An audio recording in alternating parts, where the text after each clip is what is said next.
Picture this: you're 22 years old, fresh out of basic training, convinced you're God's gift to the military. You've been lifting weights since high school, you can bench press twice your body weight, and every mirror you pass confirms what you already know: you're built like a superhero. Then, you walk into your first day at the new base, see a woman who looks like she weighs maybe 120 pounds soaking wet, and you think to yourself, this is going to be easy. What you don't know is that this woman can kill you with her bare hands in 17 different ways. What you don't know is that she's survived Hell Week 3 times, not because she failed, but because they kept asking her to come back and train the instructors. What you don't know is that in about 30 seconds, you're going to make the biggest mistake of your military career, and it's going to change everything you thought you knew about strength, respect, and what it really means to be a warrior. Some lessons can't be taught in a classroom. Some lessons require you to hit the ground so hard you taste dirt for a week. This is the story of one of those lessons. Marcus Rodriguez thought he had the military figured out before he even stepped foot on the base. At 22, he carried himself with the swagger of someone who had never truly been challenged. 6 feet tall, 210 pounds of solid muscle, with shoulders that filled out his uniform like he was born to wear it. Back in his hometown of Phoenix, he'd been the guy everyone looked up to literally and figuratively. High school football captain, amateur bodybuilding competitor, the kind of guy who could walk into any room and immediately command attention. Basic training had been a joke to him. While other recruits struggled with push-ups and pull-ups, Marcus was doing them one-handed just to show off. His drill sergeants had noticed, sure, but instead of the praise he expected, they seemed almost annoyed by his natural abilities. "Rodriguez thinks he's special," he'd heard one of them mutter. Well, yeah, he was special. That wasn't arrogance talking, that was just facts. Now, stepping off the transport truck at Naval Special Warfare Command in Coronado, California, Marcus felt that familiar surge of confidence. This was it. This was where he'd proved that all those years of dedication in the gym, all those protein shakes and 5 a.m. workouts, all those hours perfecting his physique had been leading to something bigger. He was going to be a Navy SEAL. Not just any SEAL, he was going to be the kind of SEAL they made movies about. The California sun beat down on the base as Marcus shouldered his duffel bag and looked around. Everything looked exactly like he'd imagined it would. Serious-faced men in uniform walking with purpose, the sound of helicopters in the distance, the smell of salt air mixed with diesel fuel and determination. This was his element. This was where he belonged. His first stop was the administrative building, where a bored-looking petty officer handed him a stack of paperwork and directions to the barracks. "You're in Building C, second floor," the guy said without looking up. "Orientation starts at 0600 tomorrow. Don't be late." Marcus wanted to tell him that he'd never been late for anything important in his life, but he bit his tongue. Save the attitude for when it mattered, he told himself. Right now, he needed to scope out the competition. Walking across the base, he sized up everyone he passed. Most of the guys looked tough enough, but nobody who screamed impossible to beat to him. A few looked like they might be able to keep up with him in the gym, but Marcus had been lifting seriously for 8 years. He knew his body, knew his limits, and knew that his limits were pretty damn high compared to most people. It was while he was mentally cataloging potential rivals that he first saw her. She was sitting on a bench outside the base gym, tying her running shoes. Small frame, maybe 5 feet 4 inches, with short dark hair pulled back in a simple ponytail. She was wearing standard PT gear, gray shorts and a navy t-shirt, but even the loose-fitting clothes couldn't hide the fact that she was built like a marathon runner. All lean muscle and sharp angles, the kind of woman who probably survived on salad and thought a heavy meal was adding extra chicken to her protein bowl. What struck Marcus wasn't her appearance, though. It was the way she carried herself. Even sitting down, there was something about her posture that suggested she was always ready to move, always alert. Like a cat that looked relaxed but could pounce in half a second if it needed to. She looked up as he walked by, and their eyes met for just a moment. Hers were dark brown, almost black, and there was something in them that made Marcus pause. Not attraction, exactly, though she was pretty in that understated military way. It was more like recognition. Like she was seeing something in him that he wasn't sure he wanted her to see. You knew, she asked, and her voice had just the slightest trace of an accent he couldn't place. Maybe East Coast. Boston, perhaps. Yeah, just got in, Marcus replied, shifting his duffel bag to his other shoulder. Marcus Rodriguez. Sam, she said, standing up and extending a hand. Her grip was firm but not aggressive. Professional. Welcome to Coronado. Up close, she was even smaller than he'd thought. The top of her head barely came up to his shoulder. Marcus found himself wondering what she did here. Administrative work, probably. Maybe she was someone's wife, though she wasn't wearing a ring. Definitely not military, despite the PT gear. She looked like a strong breeze would blow her over. You been here long? He asked, more out of politeness than genuine interest. Few years, Sam said, sitting back down to finish with her shoes. You heading to orientation tomorrow? Yeah. Looking forward to getting started. Marcus couldn't keep the excitement out of his voice. Been training for this my whole life. Something flickered across Sam's face, amusement, maybe, or something else he couldn't read. That's good, she said. Training's important here. Really important. There was something in the way she said it that made Marcus feel like he was missing a joke. But, before he could ask what she meant, she stood up again and jogged away toward the beach, moving with the easy, efficient stride of someone who could probably run all day without breaking a sweat. Marcus watched her go, then shook his head and continued toward the barracks. Cute girl, seemed nice enough, but he had bigger things to focus on. Tomorrow, his real life would begin. The barracks were pretty much what he'd expected: institutional white walls, metal bunk beds, lockers that had seen better days. His roommate turned out to be a guy named Jake from Tennessee, built like a linebacker but with the easygoing personality of someone who'd never met a stranger. They clicked immediately, bonding over shared stories about basic training and their dreams of making it through SEAL training. You see some of the guys around here? Jake asked that evening as they organized their gear.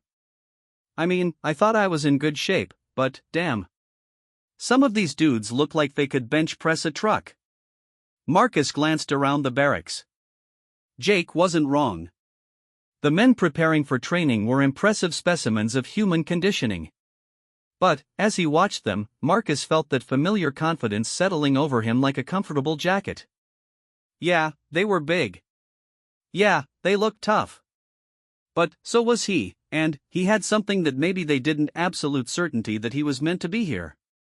Competition's good, Marcus said, folding his PT gear into his locker. Brings out the best in everybody. You nervous at all?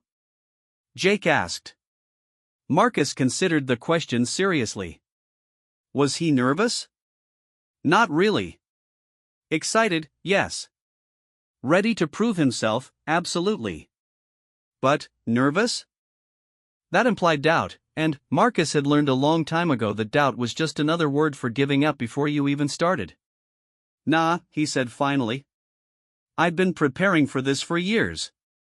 I know what I can do.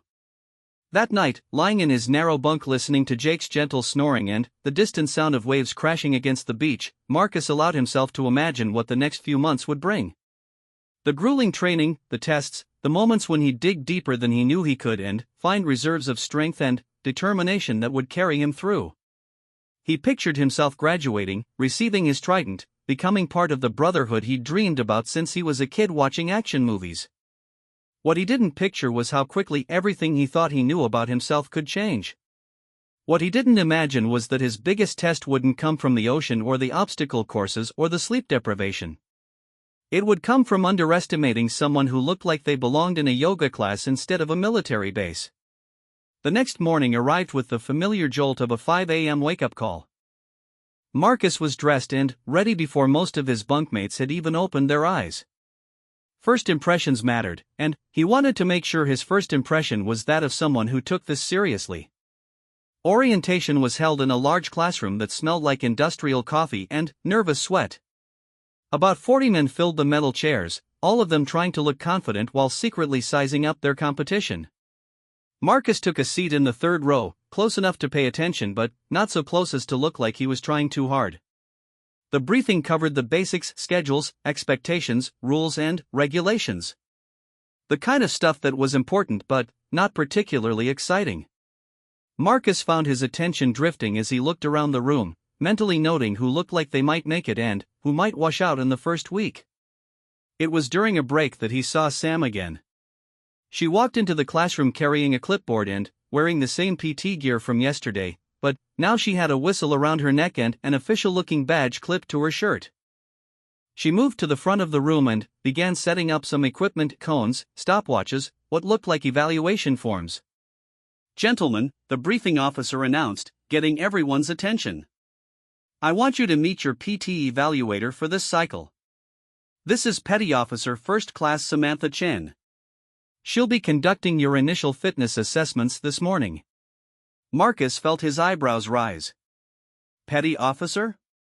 That meant Sam was actually military, not just some civilian contractor or dependent. But, still, PT evaluator seemed like exactly the kind of job they'd give to someone who couldn't handle the more physical aspects of military service. Probably a desk job most of the time, with occasional forays into the gym to time people running laps. "Now," the briefing officer continued, "I want to make something clear to all of you.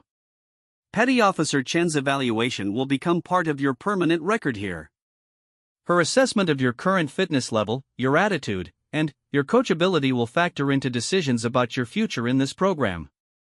I suggest you take her seriously." Marcus glanced around and saw a few other guys exchanging looks. Not disrespectful, exactly, but there was definitely some skepticism in the room. Here they were, a group of elite military candidates, and they were being evaluated by someone who looked like she should be teaching Pilates at the local community center. "Any questions?" the briefing officer asked. One hand went up, a stocky guy from somewhere in the Midwest, if his accent was any indication. "Sir, what's Petty Officer Chen's background? I mean, what qualifies her to evaluate us?" The briefing officer's expression didn't change, but something shifted in the atmosphere of the room. Like the temperature had dropped a few degrees. Petty Officer Chen has been with Naval Special Warfare for 6 years. She's completed SEAL training twice, once as a participant in the experimental program, and once as an instructor candidate. She currently holds the base records in 3 different fitness categories and has been personally requested by SEAL Team 6 for specialized training operations. Any other questions? The room fell silent. Marcus felt his mental image of Sam shifting slightly, but not dramatically. So she was tougher than she looked. Good for her. That still didn't change the fact that she was maybe 120 pounds and looked like a strong wind would knock her over. Records were just numbers on paper. What mattered was real-world capability. "All right then," the briefing officer said. "Follow Petty Officer Chen outside for your assessments. And, gentlemen, remember what I said about taking her seriously." Outside, the morning sun was already heating up the concrete. Sam had set up a series of stations: push-up area, pull-up bars, a marked course for timed runs. Standard stuff that Marcus had been excelling at since high school. This was going to be easy. "Okay, listen up," Sam called out, her voice carrying clearly across the group despite its relatively quiet tone. "We're going to run through a series of exercises this morning. This isn't about pass or fail, it's about establishing baselines so we know where everyone stands. I want maximum effort, but I also want smart effort. Don't hurt yourself trying to impress anybody." She began calling out names from her clipboard, directing people to different stations. Marcus found himself assigned to the push-up station first, which was fine by him. Push-ups were basically his specialty. "Rodriguez," Sam called out, checking his name off her list. "You're up." Marcus dropped into position, feeling the familiar comfort of the starting stance. This was his element.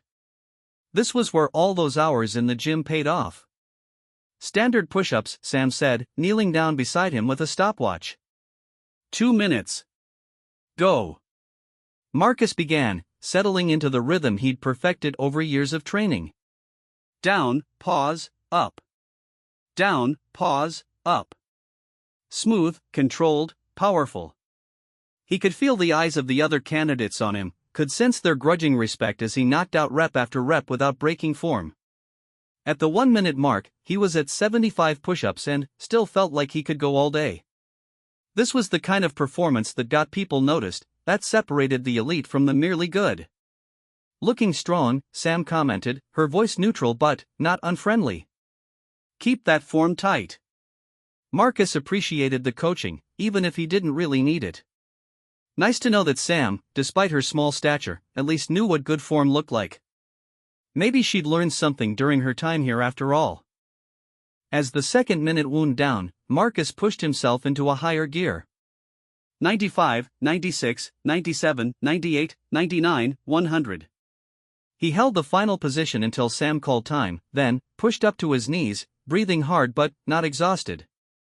100, Sam announced, making a note on her clipboard. "Nice work." Marcus couldn't help but grin. 100 push-ups in 2 minutes was legitimately impressive, and he could see from the faces around him that the other candidates knew it. This was exactly the kind of start he'd been hoping for. But his satisfaction was short-lived. As he moved to the next station, he heard Sam calling the next candidate to the push-up area. "Mitchell, you're up."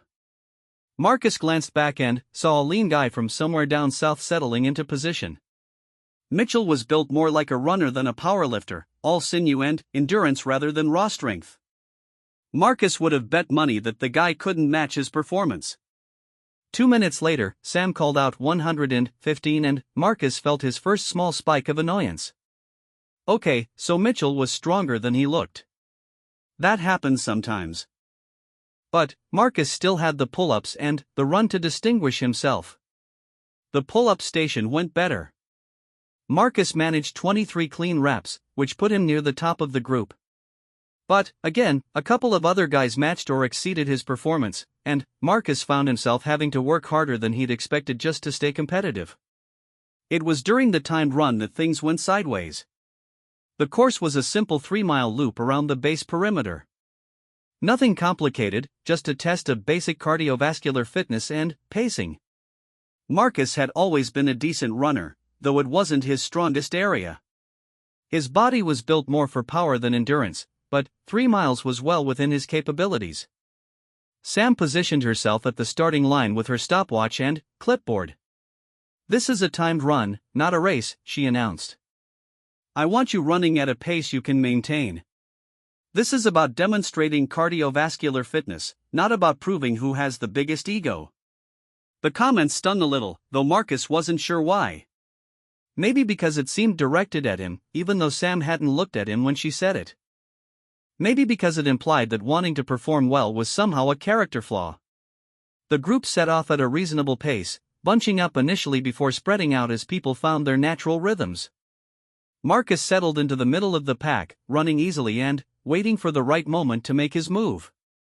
Back in high school, he'd learned that the key to distance running was patience. Let the other guys burn themselves out early, then kick it into high gear when they were starting to fade. The first mile passed without incident. Marcus was feeling good, breathing easily, his legs loose and strong. A few guys had gone out fast and were already starting to look ragged, while others seemed content to just cruise along at whatever pace felt comfortable. Marcus was biding his time, waiting for mile 2 when he'd start to separate himself from the pack. It was just as they rounded the corner onto the beach stretch that Marcus saw Sam again. She was running beside the course, apparently keeping pace with the group, her clipboard tucked under one arm and her stopwatch in her hand. What struck him was how easy she looked. Not labored or breathing hard, just moving with that same efficient stride he'd noticed yesterday. In fact, she was keeping pace without even breathing hard, and they were running at what Marcus considered a pretty decent clip. Impressive for someone her size, he had to admit. Maybe there was more to her than he'd initially thought. But then, something happened that made Marcus's competitive instincts flare up. As they passed the 2-mile mark, Sam pulled ahead of the group slightly and called back over her shoulder. "This is where it gets interesting, gentlemen. Let's see who's been doing their homework." It wasn't the words that got to Marcus, it was the tone. There was something almost playful about it, like she was enjoying watching them work while she barely seemed to be exerting herself. Like they were students and she was the teacher, and the teacher was demonstrating just how much they still had to learn. Marcus felt that familiar surge of competitive fire, the same feeling that had driven him to excel in every physical challenge he'd ever faced. Without really thinking about it, he kicked his pace up a notch, moving from the middle of the pack toward the front. If Sam wanted to see who'd been doing their homework, he was happy to show her. The third mile was where Marcus expected to shine. This was where his years of disciplined training would pay off, where his superior conditioning would separate him from the guys who were all show and no substance. He lengthened his stride and began picking off runners one by one, his breathing still controlled, his form still strong. By the final half mile, Marcus was running in second place, just behind a tall guy from Colorado who looked like he'd been born to run marathons. Sam was still pacing them, still looking annoyingly fresh, her ponytail bouncing with each step as she moved effortlessly over the sand and concrete. Coming into the final quarter mile, Marcus made his move. He'd been saving his kick for exactly this moment, and now he unleashed it. His legs found another gear, his arms pumped with increased intensity, and he began to close the gap on the leader. This was what he lived for, the moment when everything came down to pure will and determination. He passed the Colorado guy with 200 meters to go and opened up a small lead. The finish line was just ahead, and Marcus could taste the victory. This was how you made an impression. This was how you showed people that you belonged here. But then, with about 50 meters left to go, Sam did something that changed everything. She sprinted. Not jogged faster, not picked up her pace a little bit. She sprinted, like someone had fired a starting gun and told her the race was finally beginning. In what felt like 3 strides, she went from casually jogging alongside the group to moving faster than Marcus had ever seen another human being move over distance. She didn't just pass Marcus, she left him behind like he was standing still. By the time he crossed the finish line, gasping and red-faced from his finishing kick, Sam was already standing there with her stopwatch, looking like she just finished a light warm-up jog. 17 minutes, 42 seconds, she announced as Marcus staggered past the line. Not bad. Marcus bent over, hands on his knees, trying to catch his breath and process what had just happened. He'd just run the fastest 3 miles of his life, had pushed himself to what he thought were his absolute limits, and Sam had made it look like child's play. But that wasn't the worst part. The worst part was the look in her eyes when she handed him his time slip. Not mockery, exactly, and not condescension. It was more like recognition. Like she was seeing him clearly for the first time, taking his measure and finding him adequate. Not impressive, not outstanding, just adequate. Keep working at it, she said quietly, already turning her attention to the next runner crossing the line. You've got potential. Potential. The word hit Marcus like a slap across the face. He'd just delivered what he considered a career-best performance, had pushed himself harder than he'd pushed himself in years, and her assessment was that he had potential. Walking back toward the barracks later, Marcus found himself replaying the morning over and over in his mind. Logically, he knew he should be satisfied with his performance. His scores had been solid across the board, well above average in most categories. Any reasonable person would look at his results and conclude that he was exactly where he needed to be. But Marcus wasn't feeling reasonable. He was feeling something he wasn't used to feeling: doubt. Not about his abilities, exactly, but about his assumptions. For years, he'd walked through the world confident that his physical gifts made him special, that his dedication to training had elevated him above the crowd. Today, for the first time in his adult life, someone had made him feel ordinary. And that someone was a 120-pound woman who looked like she belonged in a yoga class instead of a military base. Jake found him sitting on his bunk that evening, staring at the ceiling. "How'd it go today?" Jake asked, settling onto his own bunk with a groan. "Man, I am beat. That run about killed me." "It was fine," Marcus said, though his tone suggested otherwise. "Pretty much what I expected. You see that evaluator chick sprint at the end? Holy crap. I mean, I knew she was fast when she was pacing us, but when she opened up, I've never seen anything like it." Marcus grunted non-committally. He'd seen it, all right. He'd been the closest one to her when it happened, had felt the wind from her movement as she blew past him like he was jogging in place. The memories still stung. Makes you wonder what else she can do, you know? Jake continued, oblivious to Marcus's mood. I mean, they don't just let anybody evaluate SEAL candidates. She's got to be pretty hardcore. She's all right, Marcus said, rolling over to face the wall. But evaluation is different from actually doing the job. Knowing what good performance looks like isn't the same as being able to deliver it yourself. Even as he said it, Marcus knew he was being unfair. Sam had clearly demonstrated that she could deliver. Her sprint at the end of the run had proved that beyond any doubt. But, admitting that felt like admitting something else, something Marcus wasn't ready to face. That night, lying in his bunk listening to the sounds of 40 other men settling in for sleep, Marcus made himself a promise. Tomorrow would be different. Tomorrow he'd show Sam and everyone else what he was really capable of. The evaluation had been just a warm-up, a chance for everyone to get comfortable with each other. Real training started tomorrow, and that's where Marcus knew he'd shine. That's where all his years of preparation would finally pay off, where his natural gifts would separate him from the pack and prove that he belonged among the elite. What Marcus didn't know was that tomorrow would bring a lesson he'd never forget, delivered in a way that would force him to question everything he thought he understood about strength, skill, and what it really meant to be a warrior. What he didn't know was that his real education was about to begin, and the teacher was going to be someone he'd already decided wasn't worth taking seriously. Some lessons can't be learned from books or lectures. Some lessons require you to be humbled completely before you can understand what you're really being taught. Marcus was about to receive one of those lessons, and it would change not just how he thought about Sam, but how he thought about himself. The next morning brought the kind of wake-up call that reminded everyone they weren't in basic training anymore. At 0430, the light snapped on and a voice Marcus didn't recognize started barking orders over the intercom system. This wasn't the relatively gentle approach of yesterday's orientation, this was the real deal, the beginning of what everyone knew would be months of systematic physical and mental breakdown designed to rebuild them into something harder, faster, and more resilient than they'd ever been before. Marcus rolled out of his bunk with the fluid motion of someone who'd been waking up to military schedules for years. Around him, other candidates were moving with varying degrees of alertness and enthusiasm. Some guys looked ready to run through walls. Others looked like they were questioning their life choices. Marcus fell somewhere in the middle, alert and ready, but with yesterday's evaluation still nagging at the back of his mind. The morning PT session was scheduled to take place on the beach, which meant sand in everything and the added challenge of trying to maintain form and balance on an unstable surface.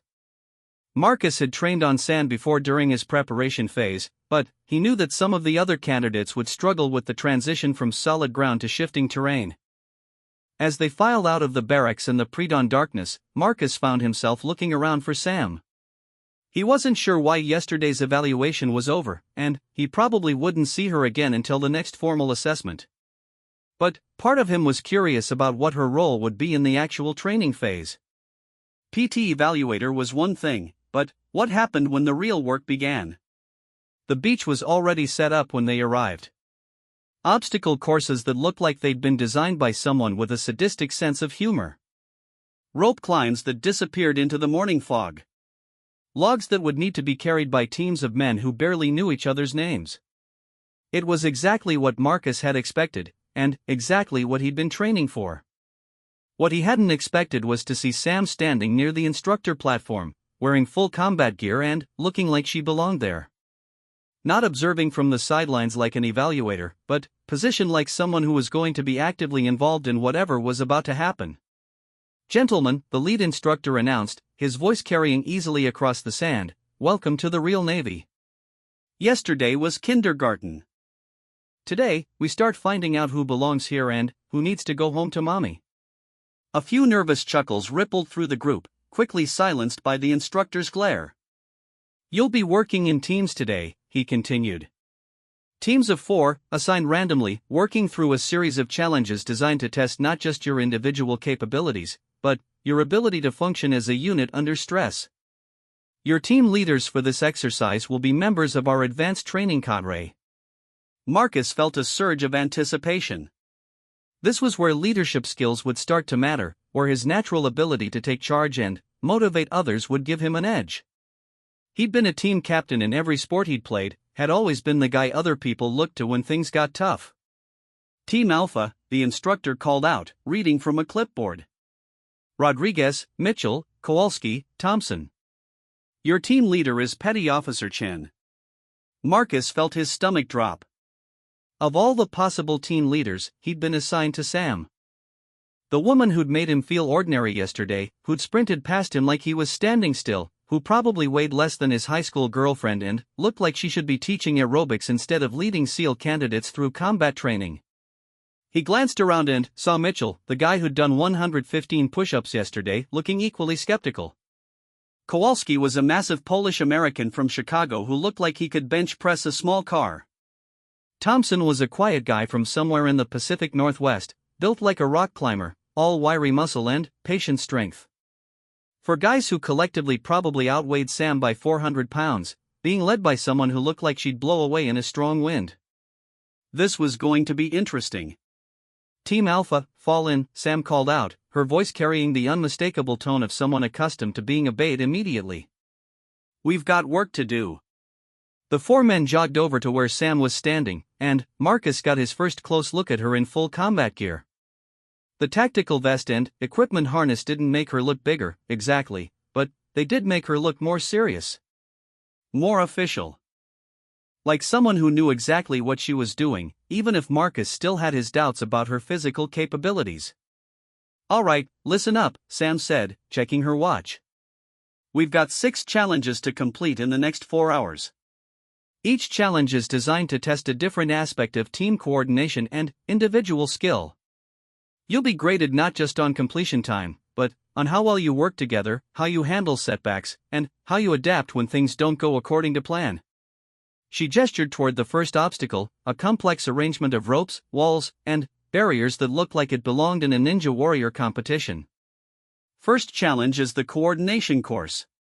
All 4 team members have to complete the course, but you can only have one person moving at a time, and you have to maintain physical contact with your teammates throughout the entire sequence. Think of it as a trust exercise with consequences.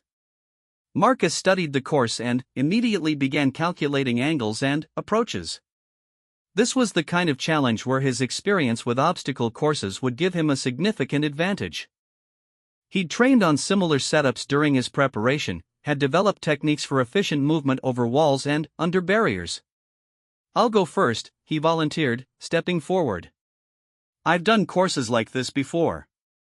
I can scout the best routes and, Rodriguez, Sam interrupted, her tone sharp enough to cut through his planning session. Did I ask for volunteers? Marcus paused, caught off guard by the directness of her response.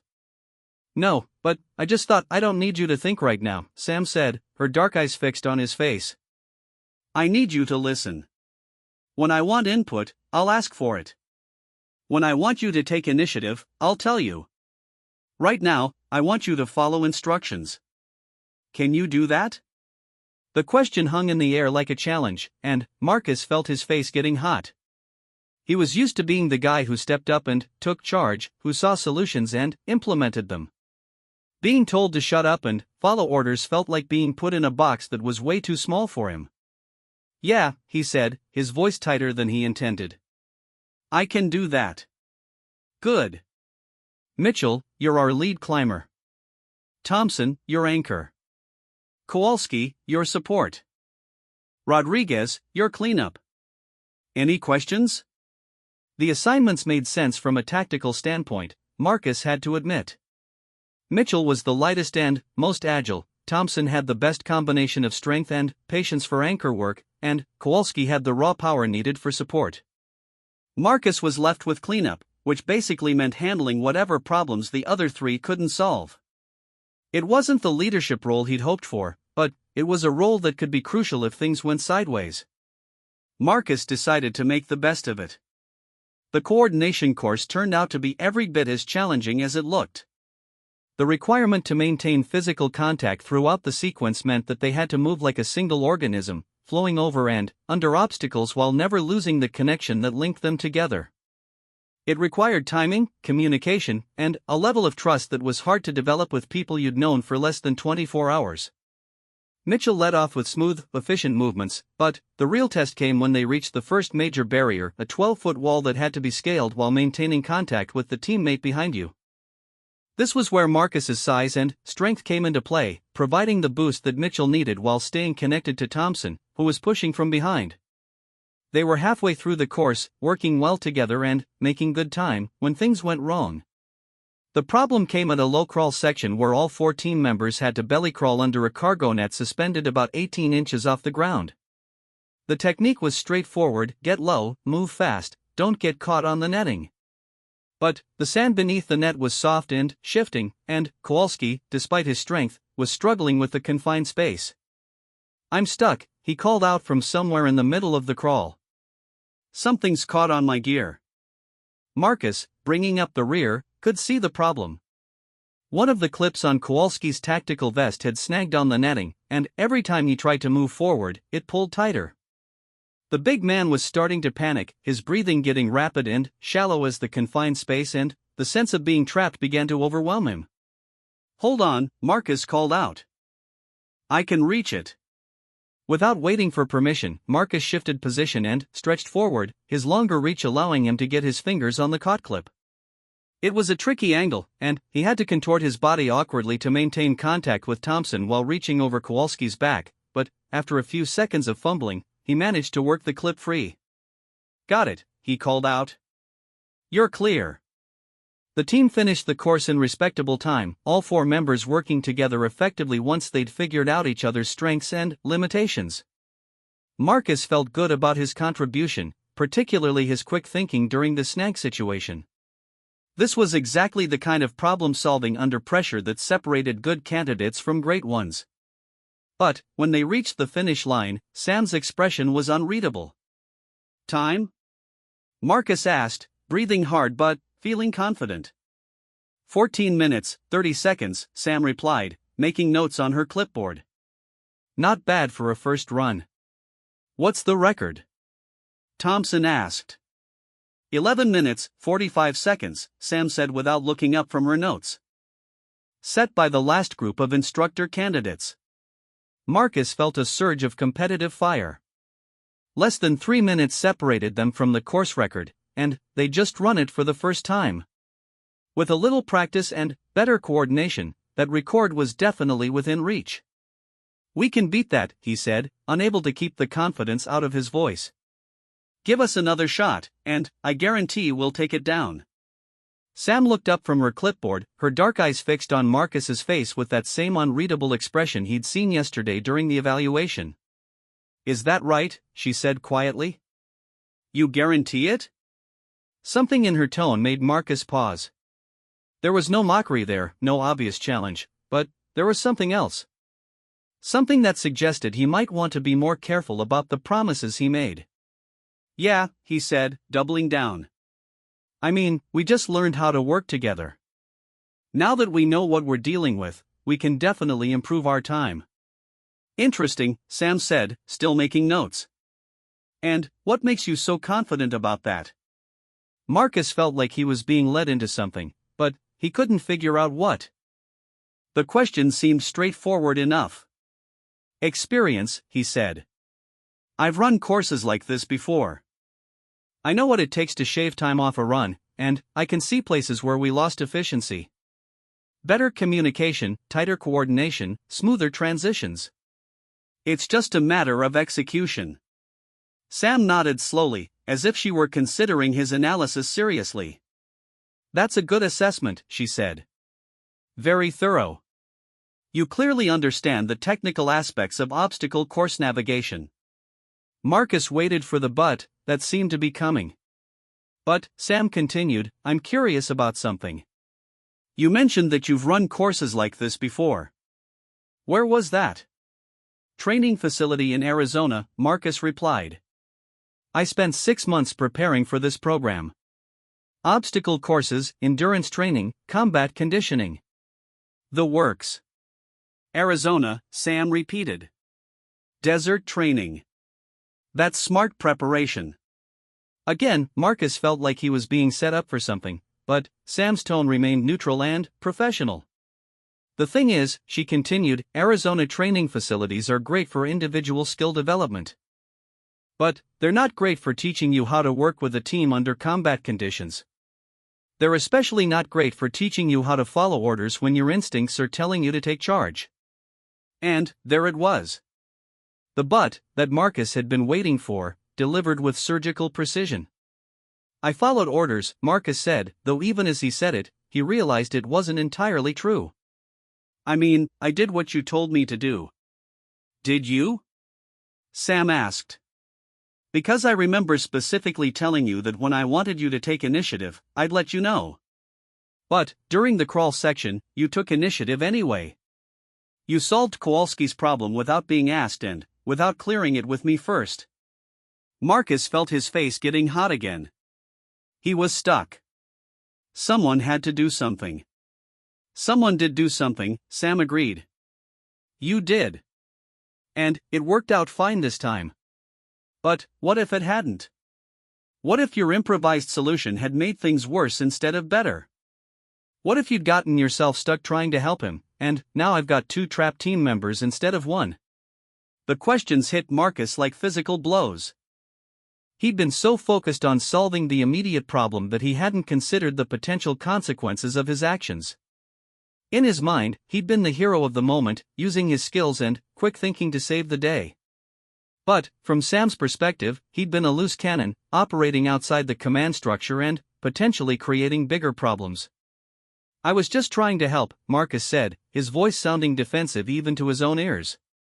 I know you were, Sam said, and, for the first time, her tone softened slightly. And your heart was in the right place. But good intentions aren't enough in this business. In combat, following orders isn't just about respect for authority, it's about survival. When everyone is doing their own thing, even for good reasons, people die. The words hit harder than Marcus had expected them to. He'd always thought of rule following as something for people who weren't smart enough or skilled enough to think for themselves. But the way Sam explained it made it sound like something else entirely. Not weakness, but discipline. Not limitation, but survival.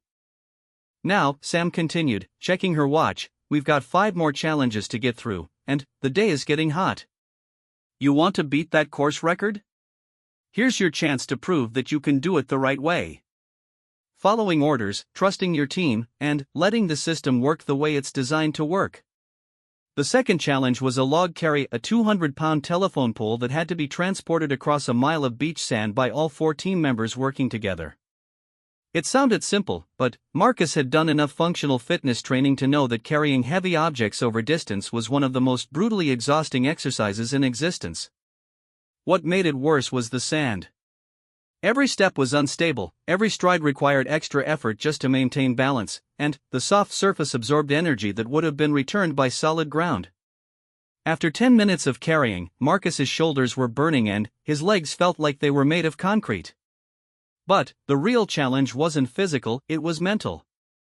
Log carries were exercises in shared suffering, and the temptation to let your teammates carry a little more weight while you caught your breath was almost irresistible. The only thing that kept teams together was mutual commitment and the knowledge that everyone was suffering equally. 20 minutes in, Kowalski started to fade. The big man's breathing became labored, and Marcus could see him starting to lean more heavily on Thompson and Mitchell. In a few more minutes, he was going to collapse, and then the whole team would be in trouble. This time, Marcus caught Sam's eye before acting. Permission to adjust positions, he asked. Sam nodded. What do you have in mind? Kowalski's struggling. If I take his corner and he moves to support in the middle, we can distribute the weight better without losing momentum. Do it, Sam said. The position change worked perfectly. Marcus was able to absorb Kowalski's share of the load while the big man provided stability and coordination from the center of the formation.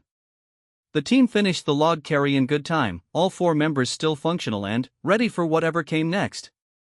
Better, Sam said as they set down the log at the finish line. Much better. Marcus felt a surge of satisfaction that was different from his usual competitive high. This wasn't about individual performance, it was about team success, about making the right decision for the group rather than for himself. It was a feeling he wasn't used to, but one he found surprisingly rewarding. The third and fourth challenges went smoothly. A rope climbing relay that played to everyone's individual strengths, and a problem-solving exercise that required them to transport a simulated wounded teammate across a series of obstacles without dropping him or losing team cohesion. Marcus found himself settling into his role as the team's troubleshooter, the guy who identified problems and proposed solutions, but always within the command structure that Sam had established. It was during the fifth challenge that things got complicated. The challenge was called Combat Town, and it involved navigating through a mock urban environment while completing a series of tactical objectives. The catch was that the team had to move through the course while one member was effectively blindfolded, simulating the disorientation that could result from injury or equipment failure in a real combat situation. Sam assigned Marcus to be the blindfolded team member, which meant he had to trust his teammates completely to guide him through obstacles he couldn't see and warn him about threats he couldn't anticipate. For someone who was used to relying primarily on his own capabilities, it was an exercise in vulnerability that pushed every psychological button he had. The course started simply enough. Thompson took point, guiding Marcus through what felt like a series of doorways and around obstacles that he could sense but not see. Mitchell and Kowalski flanked them, providing security and backup navigation. The system was working, and Marcus was starting to feel confident about their chances of completing the challenge successfully. But then, they reached what Thompson described as a wall climb section, and Marcus's confidence evaporated. "There's a rope here," Thompson said quietly, positioning Marcus's hands on what felt like a thick climbing rope. "About 12 feet up to a platform.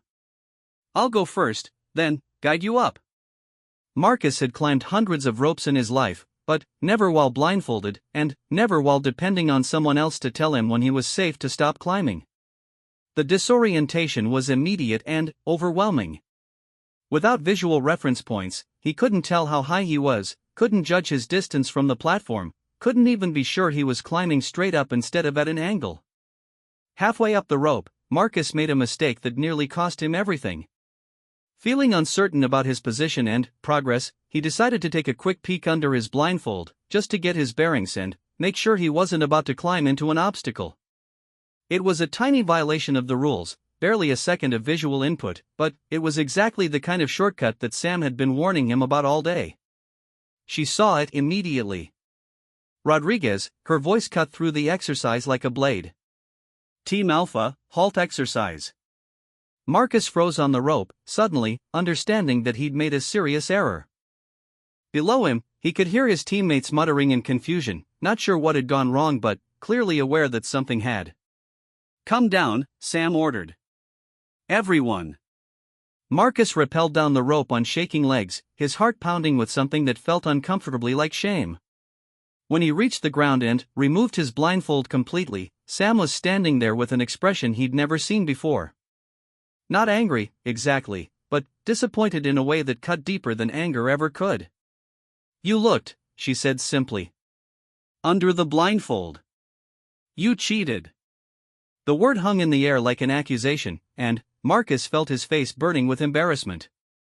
Around him, his teammates were staring with expressions that ranged from surprise to disgust. Cheating wasn't just a rule violation, it was a betrayal of trust, a violation of the team bond that they'd been building all day.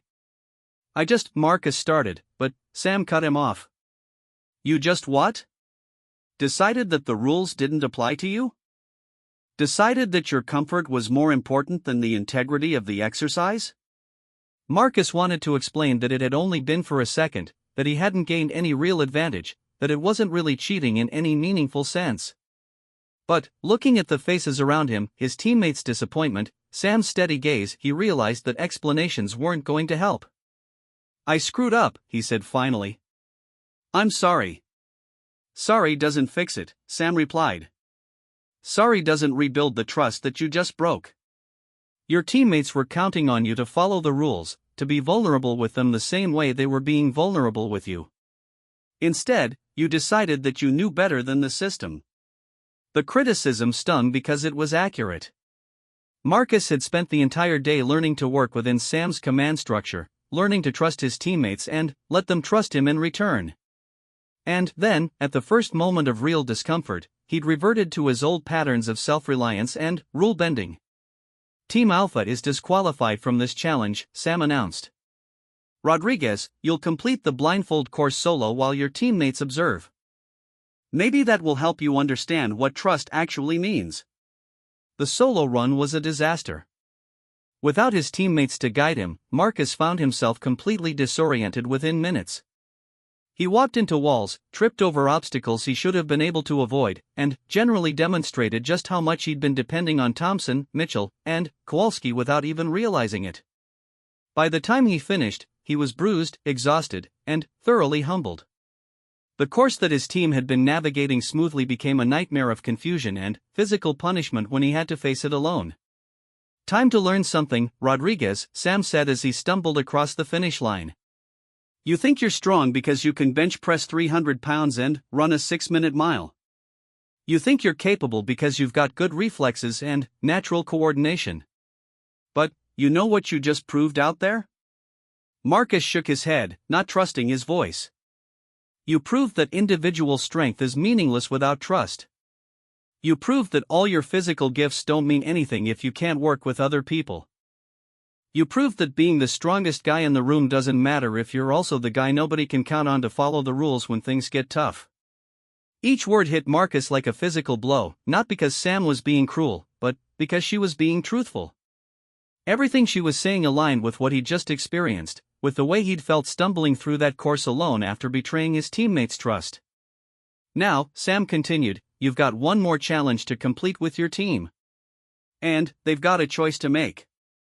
They can request a different team member, or they can give you a chance to prove that you've learned something today.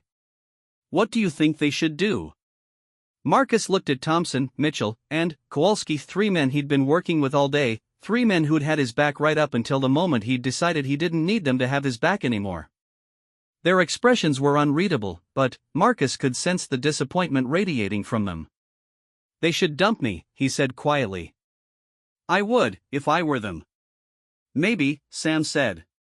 But that's their call to make, not yours. Thompson spoke first. What happened back there? I mean, really. Why did you look? Marcus considered lying, making up some excuse about the blindfold slipping or losing his balance. But the events of the day had stripped away most of his usual defenses, leaving him with nothing but the truth. I got scared, he said finally. I couldn't see where I was, couldn't control what was happening, couldn't trust that you guys were going to keep me safe. So I cheated because cheating felt safer than trusting.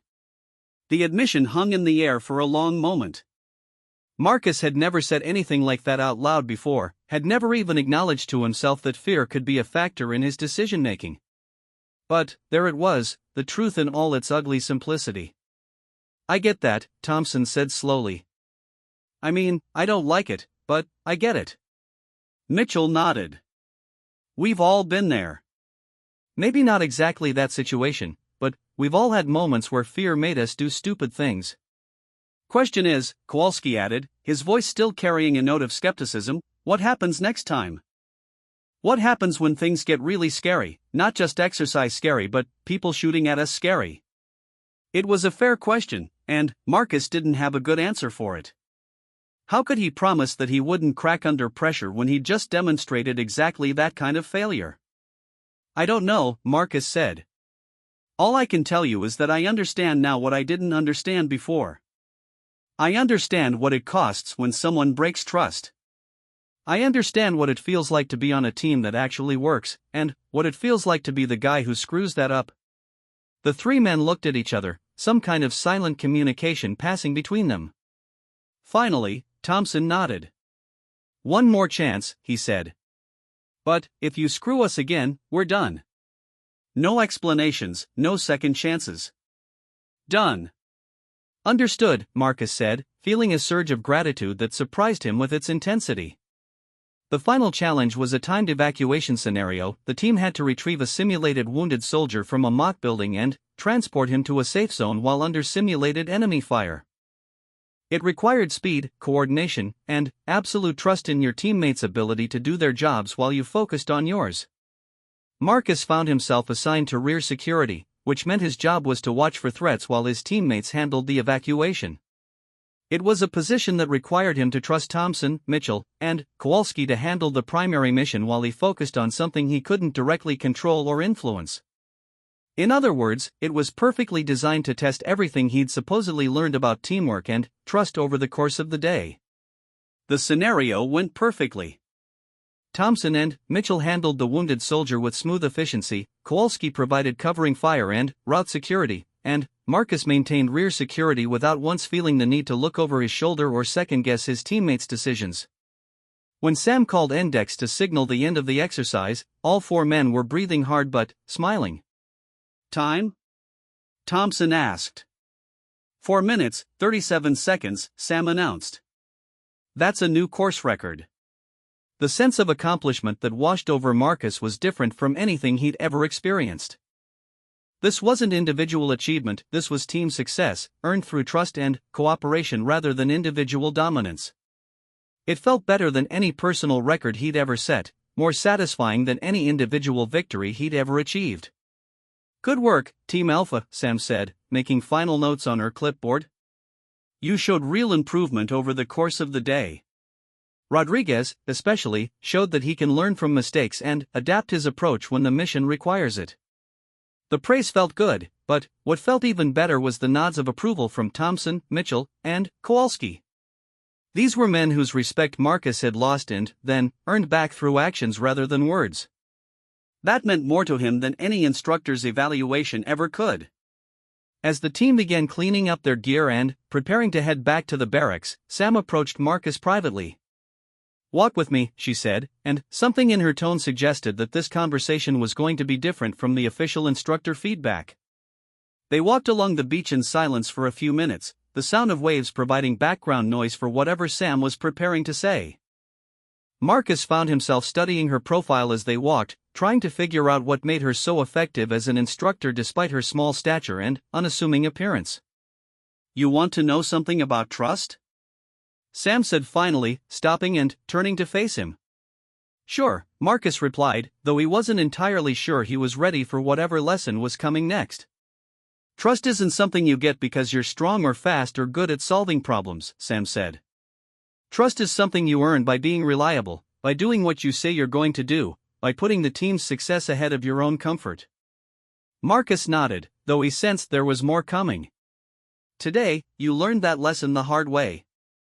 You broke trust, felt what that cost, and then did the work to earn it back. That's good. That's the kind of mistake that makes you stronger if you learn from it." "But?" Marcus asked, sensing the inevitable qualifier. "But you're still thinking about this wrong," Sam said. "You're still thinking about trust as something that other people should give you because you've proven you deserve it. You're not thinking about trust as something you need to give to other people, even when they haven't proven they deserve it." The distinction was subtle but important, and Marcus found himself working through the implications. Trust is something you gave, not something you earned. Trust as a decision rather than a reward. "I'm not sure I follow," he said. Sam smiled, and, for the first time all day, it wasn't the professional instructor smile. It was something more personal, more genuine. "Tomorrow, you'll understand better," she said. "Tomorrow, we're going to work on something that will challenge everything you think you know about your own capabilities. And it's going to require you to trust me in ways that will make today's blindfold exercise look easy." Something in her tone made Marcus's stomach tighten with anticipation and anxiety. "What kind of exercise?" he asked. "Hand-to-hand combat training," Sam replied. "Close quarters combat, to be specific." "And guess who your training partner is going to be?" Marcus looked at Sam, all 120 pounds of her, and felt his competitive instincts stirring again. After everything that had happened today, after all the lessons about teamwork and trust and following orders, his first thought was still about winning and losing, about proving his physical superiority. "You're going to fight me?" he asked, unable to keep the skepticism out of his voice. "I'm going to teach you," Sam corrected. But first, I'm going to show you exactly how much you still don't know about what real strength looks like." That night, lying in his bunk and replaying the events of the day, Marcus found himself thinking about trust in ways he never had before. Not just trust as a tactical necessity, but trust as a choice that revealed something fundamental about who you were as a person.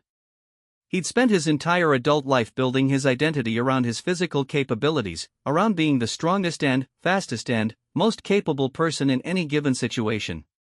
But today had shown him that strength without trust was just isolated individual capability. Impressive, maybe, but ultimately limited in what it could accomplish. Tomorrow, according to Sam, he was going to learn something else about the nature of strength. Something that would challenge his assumptions even more directly than today's teamwork exercises. Marcus fell asleep wondering what it would feel like to fight someone half his size, and whether his size advantage would mean as much as he thought it would. What he didn't know was that he was about to discover just how much he still had to learn about combat, about strength, and about the difference between being powerful and being truly dangerous. Marcus woke up before the alarm, his mind already racing with anticipation about the day ahead. Hand-to-hand combat training with Sam. Part of him was curious about what techniques she would teach, what approaches to close-quarters combat were considered current best practice for special operations personnel. But a larger part of him was simply eager to demonstrate his physical advantages in a more direct way than yesterday's team exercises had allowed. He'd been in plenty of fights during his younger years, had trained in boxing and mixed martial arts as part of his preparation for military service. At 210 pounds of solid muscle with a 6-inch height advantage and significantly longer reach, Marcus was confident that any sparring session would be brief and decisive. Sam might be a good instructor and an excellent runner, but physics was physics. The morning PT session was lighter than usual, apparently in preparation for the more intensive combat training scheduled for later in the day. Marcus found himself paying attention to Sam during the group exercises, studying her movement patterns and trying to identify weaknesses he could exploit during their upcoming session. What he noticed was efficiency. Every movement Sam made seemed calculated to achieve maximum effect with minimum energy expenditure.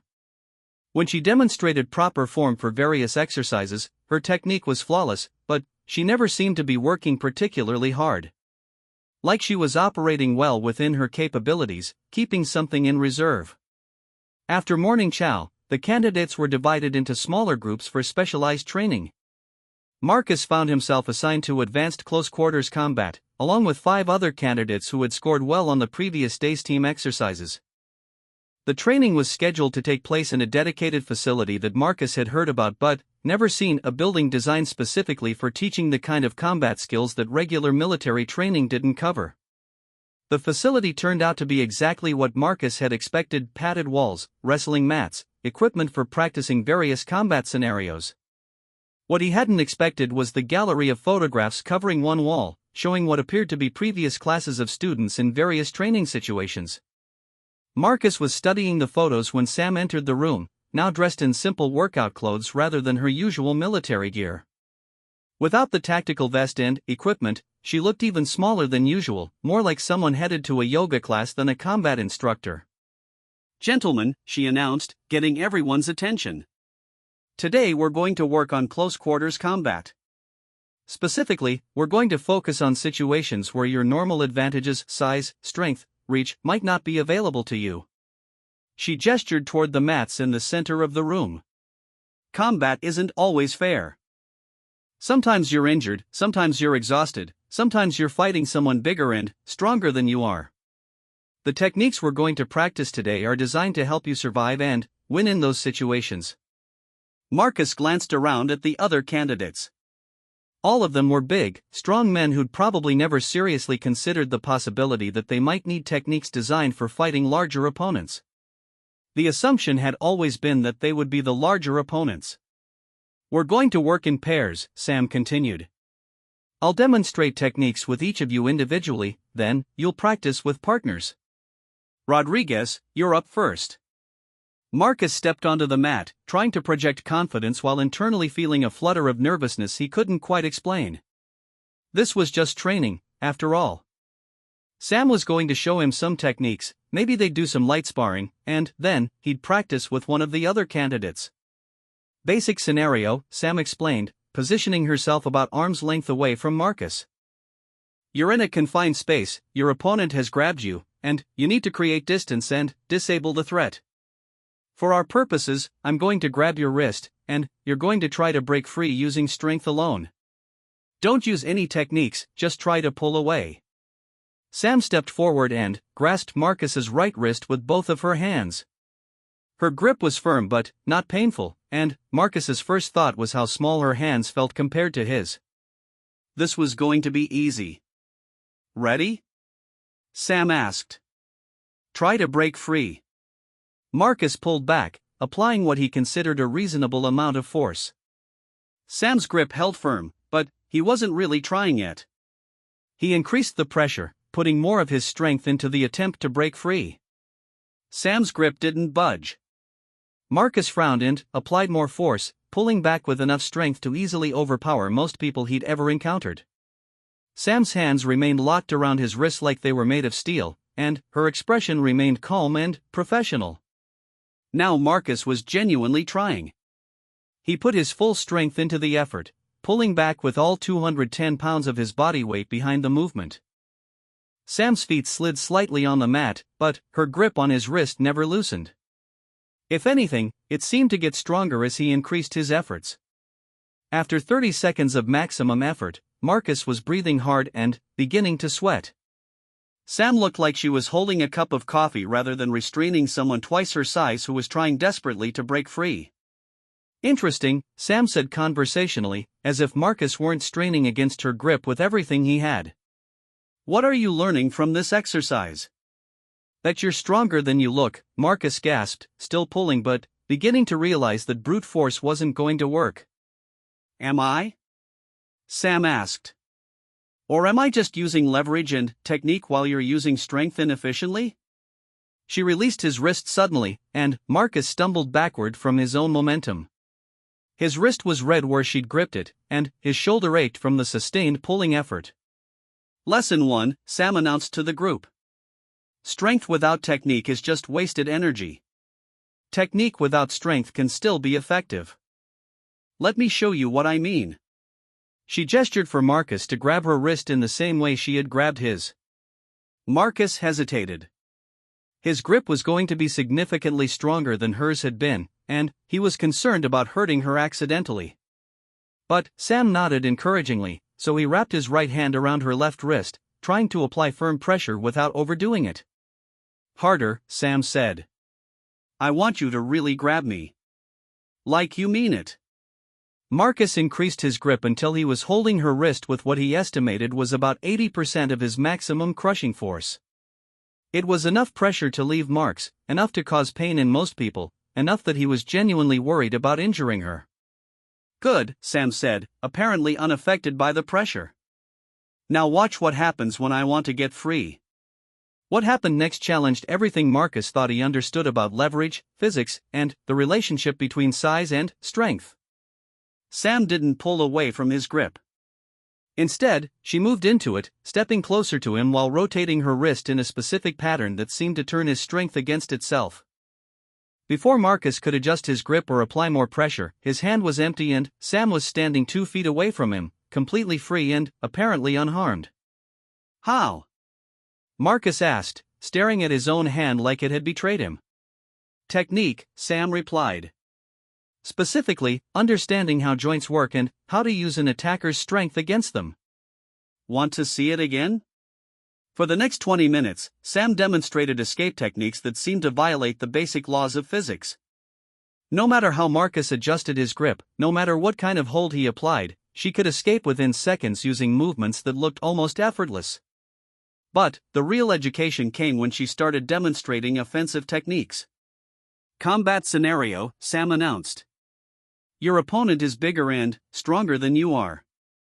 You can't rely on overpowering them, so you need to use precision and technique to disable the threat quickly and efficiently.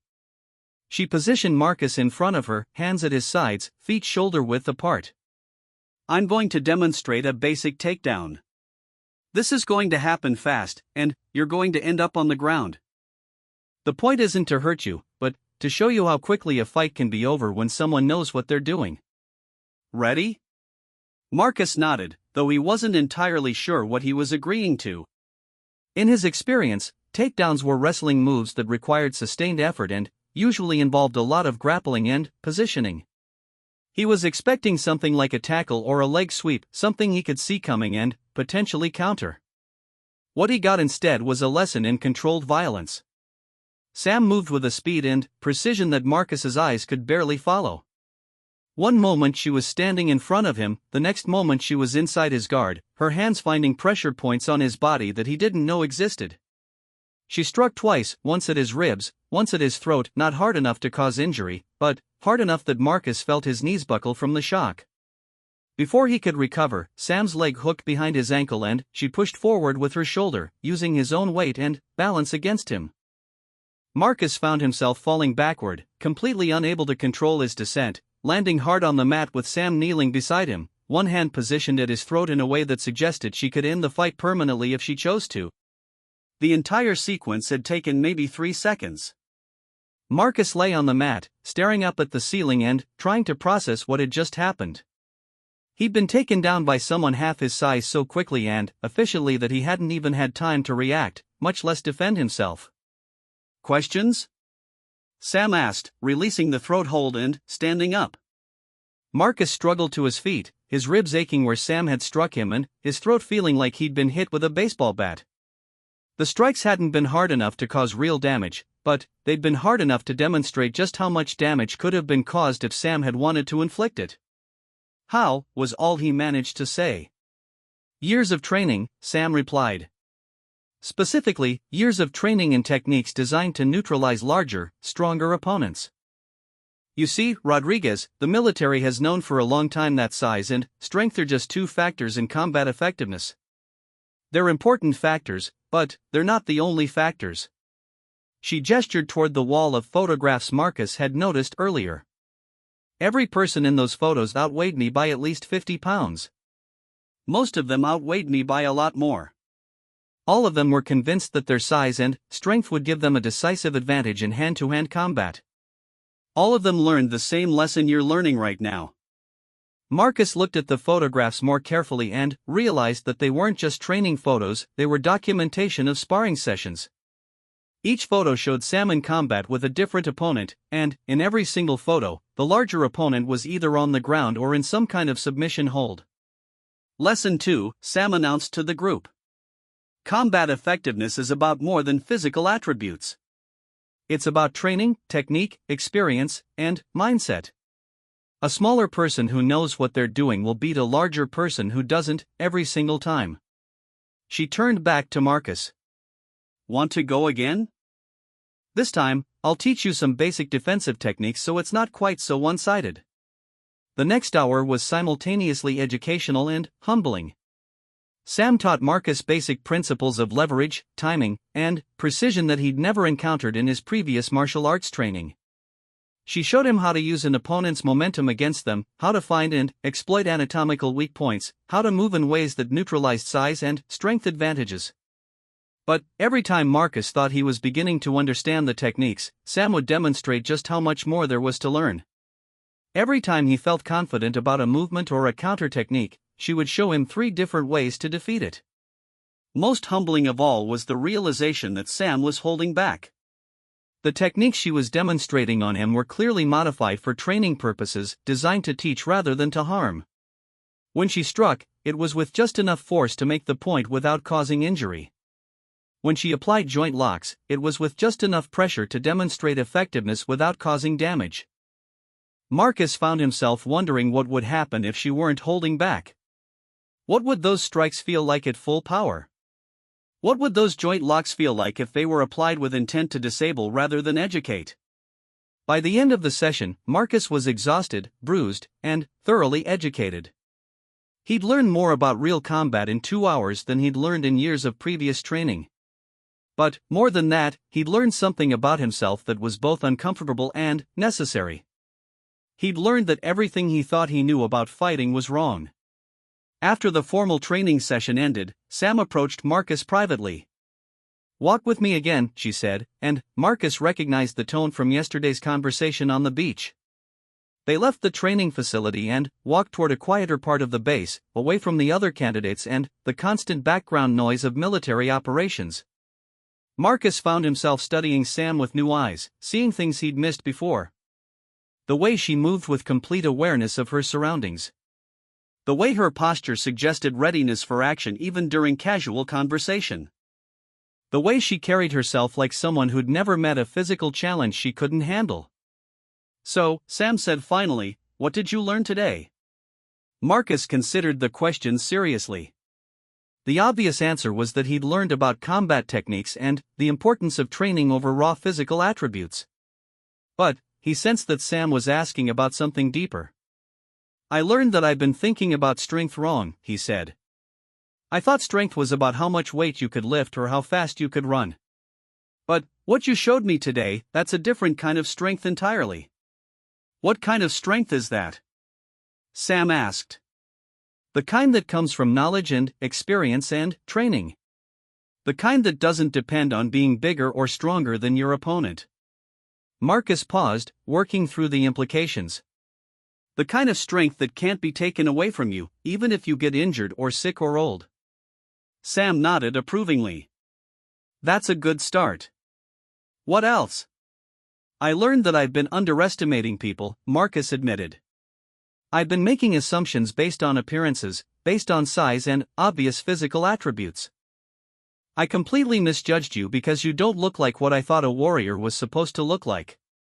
"And what's a warrior supposed to look like?" Sam asked. Marcus thought about all the movies he'd watched, all the books he'd read, all the mental images he'd constructed over the years of what military elite looked like. "Big," he said finally. "Strong. Intimidating. Like someone you wouldn't want to mess with just by looking at them." Sam said noncommittally. "You know what I think a warrior looks like?" Marcus shook his head. "A warrior looks like someone who's been tested and didn't break. Someone who's faced real danger and found a way to survive and keep fighting. Someone who's learned that courage isn't about not being afraid, it's about being afraid and doing what needs to be done anyway." She stopped walking and turned to face him. "Size and strength can be advantages in combat, Rodriguez. I'm not going to pretend they don't matter. But they're not what makes someone dangerous. Training makes someone dangerous. Experience makes someone dangerous. The willingness to do whatever it takes to complete the mission, that's what makes someone dangerous." "Is that why you became an instructor?" Marcus asked. "To teach people that lesson?"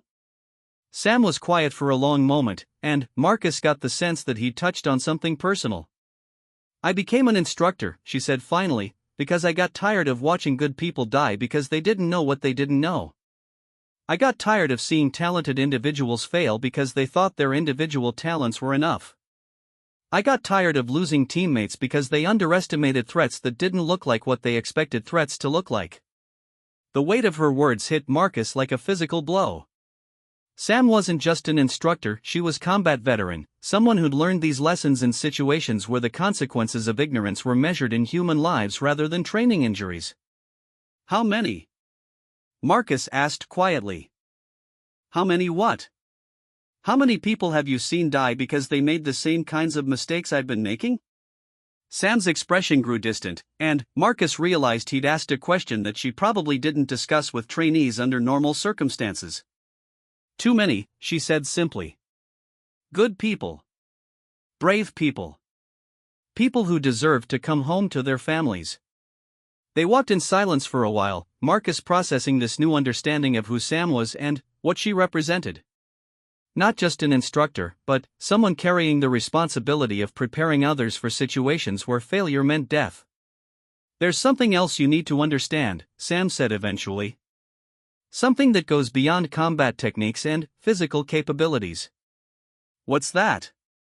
"The reason I'm here, the reason I'm teaching you these lessons, isn't because I enjoy making big strong men feel small. It's because I need you to understand that your assumptions about strength and capability and who deserves respect are going to get people killed if you don't change them." She stopped walking again and looked directly into Marcus's eyes. In 6 months, you might be part of a team that includes people who don't look like traditional warriors. People who are smaller than you, or older than you, or who come from backgrounds you don't understand. Your life might depend on trusting those people to do their jobs, and their lives might depend on you doing yours without letting your preconceptions interfere with your judgment. The implications of what she was saying began to crystallize in Marcus's mind. This wasn't just about learning to fight more effectively, this was about learning to see past surface appearances and recognize capability wherever it came from. I think I understand, Marcus said. Do you? Sam asked. Because understanding intellectually is different from understanding emotionally. Knowing something in your head is different from feeling it in your gut. Before Marcus could respond, Sam's radio crackled to life. Chen, this is base operations. We need you at Building 7 for an incident report. Sam keyed her radio. Copy that. En route. She turned back to Marcus. We'll continue this conversation later. For now, I want you to think about everything we've discussed today. Not just the combat techniques, but the larger lessons about assumptions and respect and what real strength looks like. As she jogged away toward Building 7, Marcus found himself alone with thoughts that were fundamentally different from the ones he'd been carrying around for most of his adult life. For years, he'd defined himself by his physical capabilities, by his ability to outperform others in tests of strength and endurance. His identity was built around being the biggest, strongest, fastest person in any given situation. It was a source of confidence and pride that had carried him through challenges and setbacks. But today had shown him that this identity was built on a foundation of sand. Everything he thought made him special could be neutralized by someone with better training and more experience. Everything he thought made him formidable could be turned against him by someone who understood leverage and technique better than he did. More than that, he'd learned that his assumptions about what made someone worthy of respect were not just wrong, but potentially dangerous. Sam had the knowledge and skills to keep him alive in combat situations that his raw strength would be useless against. Dismissing her because she didn't fit his mental image of a warrior would have been more than just foolish, it would have been potentially fatal. That evening, Marcus found himself sitting on his bunk, staring at his hands and thinking about strength in ways he'd never considered before. These hands could bench press 300 pounds, could do 100 push-ups without breaking form, could grip and lift and strike with impressive force. But they'd been helpless against Sam's techniques. All that strength, all that capability, had been neutralized by someone who understood human anatomy and physics better than he did.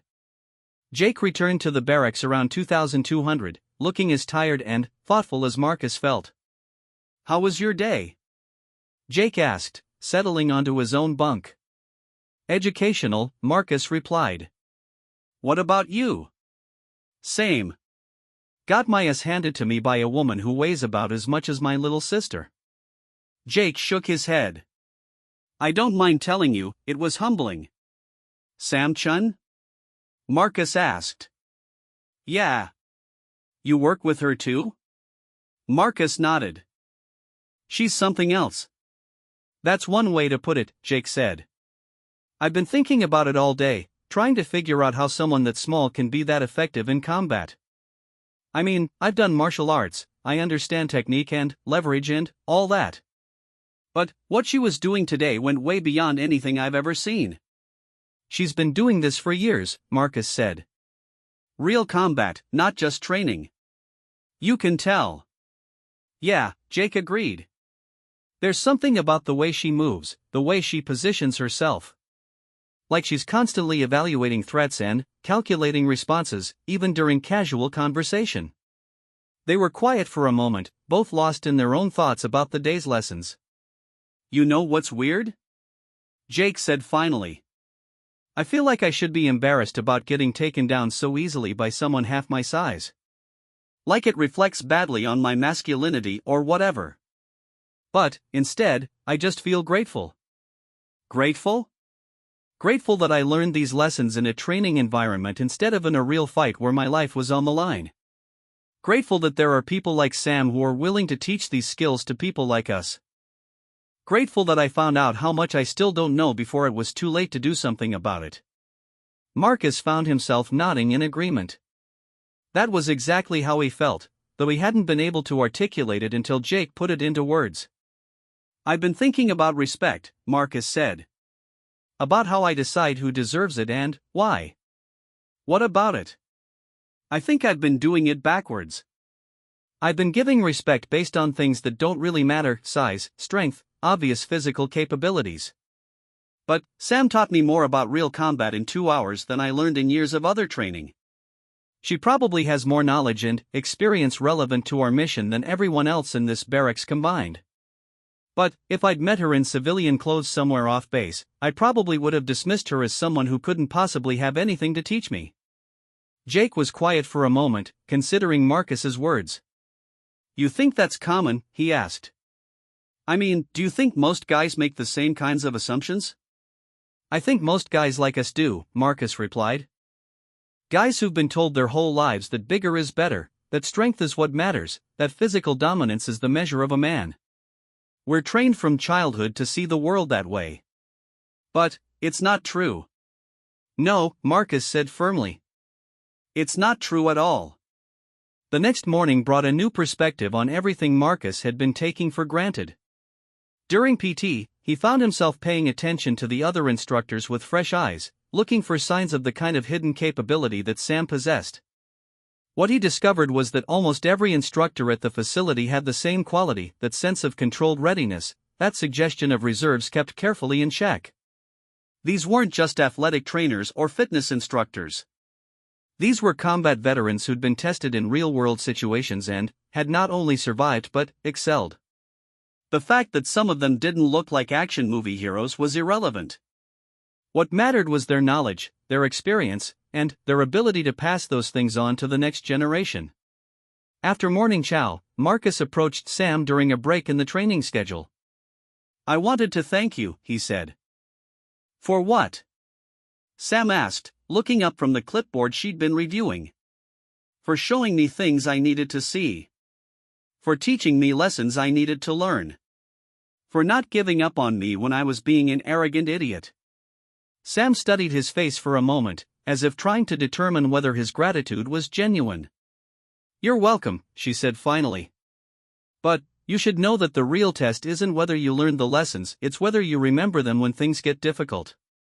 When you're tired, when you're scared, when you're in situations where your old assumptions feel safer than the new reality you've learned to accept." "I'll remember," Marcus promised. "I hope so," Sam said. "Because the people you'll be serving with, the people who'll be counting on you to have their backs, they deserve better than someone who judges their worth based on appearances." She paused, then added, "And you deserve better too. You deserve to be part of something bigger than individual achievement. You deserve to experience what it feels like to be truly trusted by people whose respect actually means something." Over the following weeks, Marcus found himself applying Sam's lessons in ways that went far beyond combat training. He began paying attention to the expertise that existed in unexpected places, recognizing knowledge and capability regardless of the package it came in. He started evaluating his teammates based on their contributions rather than their physical attributes, and he found that his respect for others grew exponentially as a result. More importantly, he discovered that this new approach made him a better teammate himself. When he stopped worrying about maintaining his position as the strongest or most capable person in any given situation, he became free to focus on what he could contribute to the team's success. When he stopped seeing other people's expertise as a threat to his own status, he became able to learn from anyone and everyone. The change didn't go unnoticed. Thompson commented on it during a particularly challenging training exercise, noting that Marcus had become someone who could be counted on to support his teammates rather than outshine them. Mitchell mentioned that Marcus had developed into one of the most reliable team members, someone who could be trusted to put the mission ahead of his ego. But perhaps the most meaningful recognition came from Sam herself, during the final evaluation of their training cycle. "Rodriguez," she said, pulling him aside after the formal assessment was complete, "I want you to know that you've made remarkable progress. Not just in combat skills, though those have improved dramatically, but in your understanding of what it means to be part of an elite team." "Thank you," Marcus said. "I couldn't have learned any of it without the right teacher." "You could have learned it from anyone," Sam corrected. The techniques, the physical skills, those can be taught by lots of people. What you learned about respect and teamwork and looking beyond surface appearances, that came from you being willing to question your own assumptions and change your own behavior. She handed him a folder containing his final evaluation scores and recommendations. These scores reflect someone who's ready for advanced training, she said. But, more than that, they reflect someone who's ready to be trusted with other people's lives. Marcus opened the folder and scanned the evaluation. The numbers were impressive, but what struck him most was Sam's written assessment. Candidate Rodriguez has demonstrated exceptional growth in both technical skills and leadership maturity. He has evolved from an individual performer focused on personal achievement to a team player focused on mission success. Recommend for immediate advancement to Phase 2 training. I don't know what to say, Marcus said, genuinely moved by the assessment. Don't say anything, Sam replied. Just remember that the person who wrote that evaluation isn't someone you would have respected 3 months ago, based on your old criteria for determining who deserved respect. Remember that some of the most important lessons you'll ever learn will come from people who don't look like what you expect teachers to look like. I will, Marcus promised. I'll remember all of it.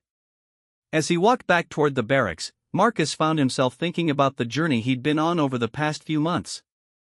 He'd started as someone convinced that his physical gifts made him special, someone who judged others based on surface appearances and obvious attributes.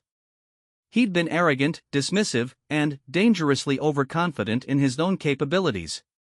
Sam had changed all of that, not through lectures or criticism, but through demonstration. She'd shown him what real strength looked like, what actual combat effectiveness meant, what it felt like to be part of a team where everyone's contributions were valued regardless of their size or appearance. More than that, she'd given him a new framework for understanding respect, capability, and worth.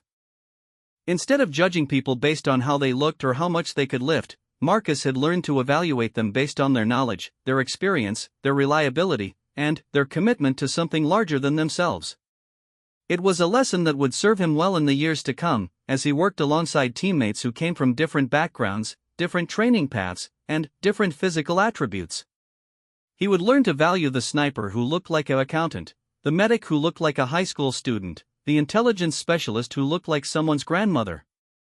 But, most importantly, he would remember Sam, the woman who'd looked like she belonged in a yoga class instead of a combat training facility, who'd taught him that the most dangerous people in the world often didn't look dangerous at all, and who'd shown him that true strength had nothing to do with size and everything to do with character, knowledge, and the willingness to use both in service of something greater than yourself.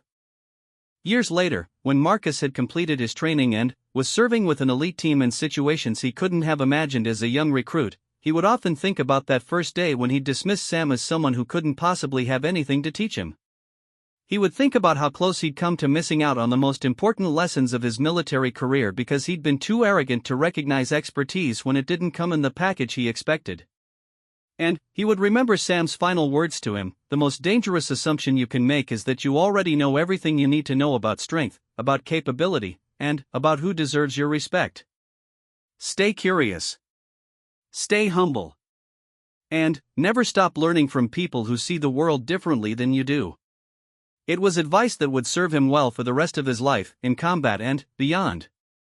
Because Marcus had learned that the strongest people aren't always the ones who look the strongest, the most capable people aren't always the ones with the most obvious physical gifts, and the teachers who change your life forever are often the ones you almost didn't listen to because they didn't look like what you thought teachers were supposed to look like.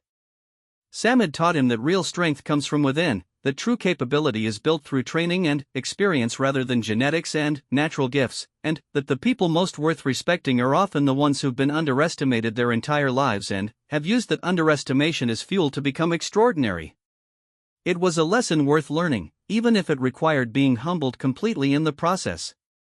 Even if it required having everything you thought you knew about strength and capability turned upside down by someone half your size who looked like they belonged anywhere except on a military training facility.